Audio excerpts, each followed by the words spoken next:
जय जिनेन्द्र। मैं प्रथम उपशम सम्यक पढ़ने के बाद मैंने अभी दर्शन मोह की छपना की शुरुआत की है। तो अभी आपकी 24 नंबर की सीडी देख रही थी। थोड़ा तो तेज बोलो। 24 नंबर की सीडी देख रही थी।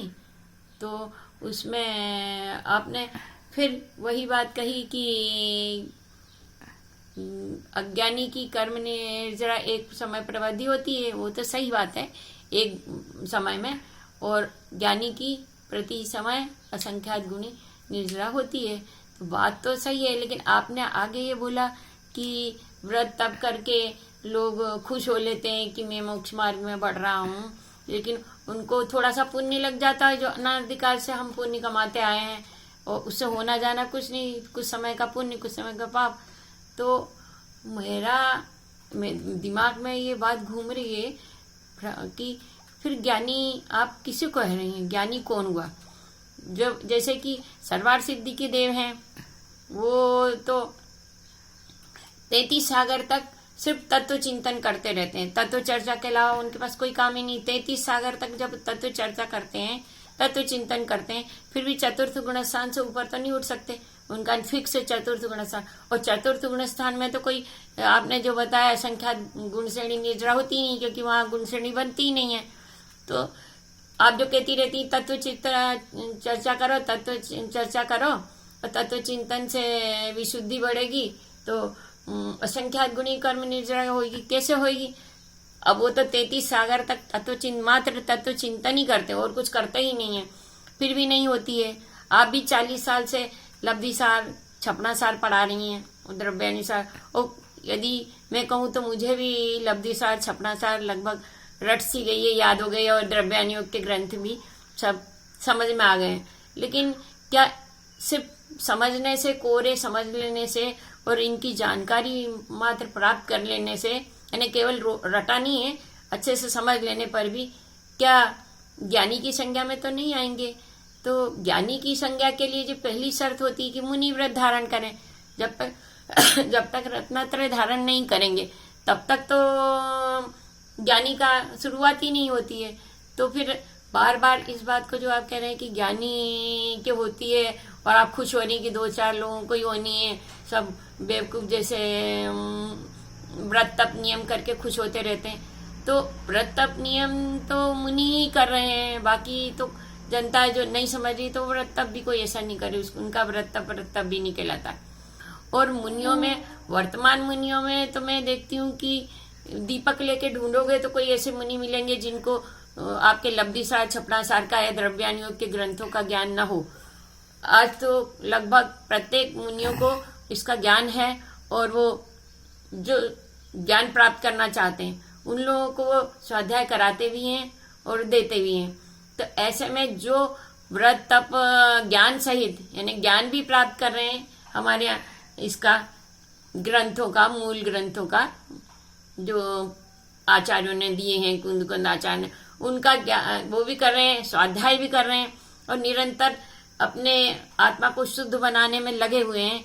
तो उनको, यानी लगने में तो ऐसे ही लगता है कि आप किसको क्या कहना चाह रहे हैं ये तो हम नहीं समझ रहे, लेकिन जो लगे उनके प्रति तो आप कहते हैं कि श्रद्धा से दर्शन भी कर लेंगे। एक बार मैंने कहीं सुना था, अभी सीडी में तो नहीं सुना, कि दर्शन करने से सम्यक दर्शन चला जाता है। तो एक तरफ आप ये भी बोलनी थी किसी सीडी में, इससे पहले कि अंत वाली में बोली थी, अभी नहीं, आखिरी में जो आएगा छपना सार की, कि कितना हार्श होता है जब कोई मुनि ऐसे चढ़ते हैं, उनको देख के भले ही अपना हो इस क्षेत्र में, बाकी में तो ईर्ष्या भी होती है कि इसका धन बढ़ रहा, और इस क्षेत्र में जो काम करता है उसके प्रति ईर्ष्या नहीं होती, खुशी होती है कि ये बढ़ रहा है। तो यहाँ तो हम ऐसा नहीं देखते कि खुशी हो रही हो, कोई मुनि जो इतने आगे तप कर रहे हैं, कठिन कठिन तप कर रहे हैं, और साथ में दिन रात श्रुत में लगे रहते हैं, तो उनको देख के तो कोई हर्ष हो नहीं रहा आपको।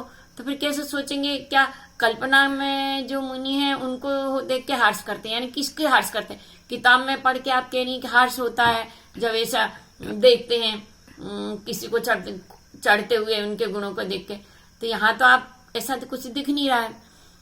दूसरी बात ये है कि आपने कहा पुण्य ही तो थोड़ा सा लगता है, तो पुण्य ही तो बहुत जरूरी है। बिना पुण्य के जैन धर्म में कैसे पैदा होते, जिन देव की कैसे दर्शन करने को मिलते, बिना पुण्य के कैसे मूल ग्रंथों का होता। अभी तक जैसे मेरा पुण्य का योग नहीं था, निमित्त ठीक नहीं थे, तो मैं गलत गलत ग्रंथों का 20-25 साल से अध्ययन करती। स्वाध्याय करने का तो बचपन से ही बहुत शौक था, लेकिन सही सही वो नहीं मिले, गुरु नहीं मिले, सही सही वो नहीं मिला, ग्रंथ नहीं मिले, गलत गलत ग्रंथों, मिथ्या ग्रंथों का स्वाध्याय करती रही। तो ये मेरा पाप का जो था, पुण्य का योग नहीं था। अब मेरा पुण्य का योग आया है तो मुझे सही सही मूल ग्रंथों का वचन करने का, पठन पाठन का मौका मिला और मुझे स्वरूप समझने का मौका मिला। ऐसे भीतराई गुरु मिले जिनसे मुझे समझने की पूर्ण क्षमता मिली। और आज मैं भले ही धर्म क्षेत्र में आगे नहीं बढ़ पा रही हूँ, लेकिन मुझे इतना तो समझ में आ गया कि मोक्ष मार्ग क्या है और मोक्ष मार्ग में कैसे बढ़ा जाता है।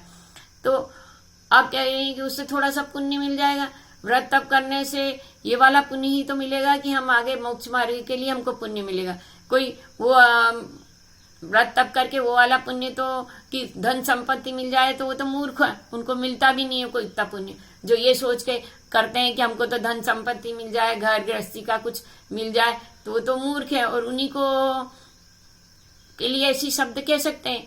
लेकिन आप जो है इस तरह से बोल रहे हैं कि ज्ञानी को बार बार, तो वो ज्ञानी तो भी कोई है ही नहीं, न तो वो सर्वार्थ सिद्धि के देव जो 33 सागर तक तत्व चर्चा में लगे रहते हैं और उनके इसके अलावा कुछ रहते ही नहीं। वो तो प्रतिपल ये सोचते हैं कि कब हम मनुष्य भाव प्राप्त करें और मुनि धर्म रत्नत्रय धर्म धारण करके मोक्ष मार्ग में लगे। और यहाँ पर उन्हीं को ज्ञानी समझते हैं, तभी तो सोचते हैं कि मैं रत्नत्रय धारण करके मुनि व्रत धारण करूं और अपने स्वरूप में आत्म स्वरूप को लगूं और आत्मा की प्राप्ति करूं। अब कोई आप जो बता रही हैं ज्ञानी ज्ञानी ज्ञानी सभी ज्ञानी, तो उनमें से कोई ज्ञानी मुनि नहीं बन रहा। कोई जो पहली शर्त होती है कि रत्नत्रय धारण करो मुनि बनो, अब पहली शर्त तो पालन कर नहीं रहे और अपने को सबके सब ज्ञानी समझ रहे। आप भी अपने को ज्ञानी समझती हैं जिस ढंग से बोलती हैं। मेरी दृष्टि में ना आप ज्ञानी है ना मैं ज्ञानी हूँ। मैंने भी आपको तो फिर भी किताब देखती हूँ, मुझे तो आप बोलती हूँ तो आगे का सब रटा हुआ याद आ जाता है। अब ऐसा बोलेंगी अब वो सब बोलेंगी, तो मुझे सब रटा हुआ है, सब समझा हुआ है, तो भी न मैं ज्ञानी हूँ न आप ज्ञानी। आप 40 साल तक एक ही चीज को पढ़ा रही हैं, तो आपको तो इतना कंठस्थ हो गया होगा। 40 साल तक कोई एक ही टॉपिक पे पढ़ा है, एक ही ग्रंथ को, तो उसका बहुत एक एक शब्द उसको सोते में भी उठे तो रट जाए, तो आपको तो ऐसा उसका ज्ञान होगा। मैं मानती हूँ कि आपको करना का ऐसा कंठस्थ होगा। तो लेकिन ज्ञानी आप भी नहीं कहलाएंगी, ज्ञानी मैं भी नहीं कहलाऊंगी, ज्ञानी न सर्वार्थ सिद्धि के देव न। तो फिर आप जो बार बार ज्ञानी ज्ञानी कह रही हैं, तो मैं आपसे जानना चाहती हूँ कि ज्ञानी से आपका मतलब क्या है। आप जो बोली कि ज्ञानी की असंख्या गुण श्रेणी निजरा होती है, तो ज्ञानी की गुण श्रेणी निजरा तो उनकी शुरू होती है मुनि बनने के बाद ही।